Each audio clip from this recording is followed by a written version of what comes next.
Okay, we're talking about the hip hike. A pretty straightforward exercise, or so it would seem. But for a lot of people, this movement is actually pretty hard. You can do this exercise on a step where you have one foot hanging off of the step and you're just standing on the step on one side. But you can also do this with just bending your knees. So the unsupported side is the hip that you're moving. And what I want you to do is I want you to put your hand from the unsupported side on your pelvis, because a hip hike is the pelvis dropping and then coming back up. And actually all the muscles that you're going to be using to keep this side of your pelvis up are on this side of your body. The function of these muscles here is to stop you from dropping like this, okay? So this exercise definitely applies to squatting, but a whole bunch of other movements as well. So the simple hip hike is to just let your hip drop and then come back up, okay? And you're hiking it. And when you hike your hip up, yes, you're using the muscles on this side, but you're also using the muscles on between your rib and your pelvis to lift up. You will feel it more, though, on the support leg that's lifting you. Okay? A couple of important tips. I'll get you to turn sideways.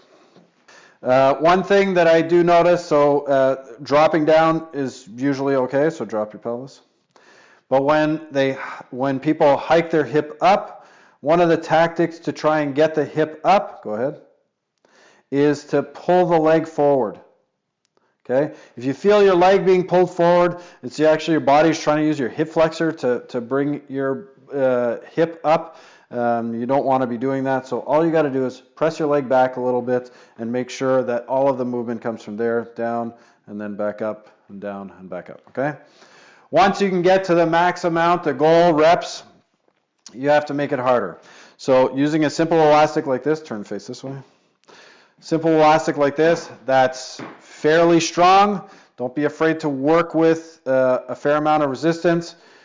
So the foot you're standing on can stand on the elastic.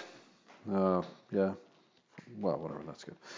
Then all you do with this hand is you want to take the elastic and fix it to your pelvis. Okay, so you're holding it with one hand, but it's not the hand that's pulling the elastic up and down. It's actually the hip that'll be pulling the elastic up and down. Okay, back down. Okay, so work with whatever resistance you can work with. You got to make these muscles nice and strong. They work hard when you're doing lots of different activities, like I said, including squatting.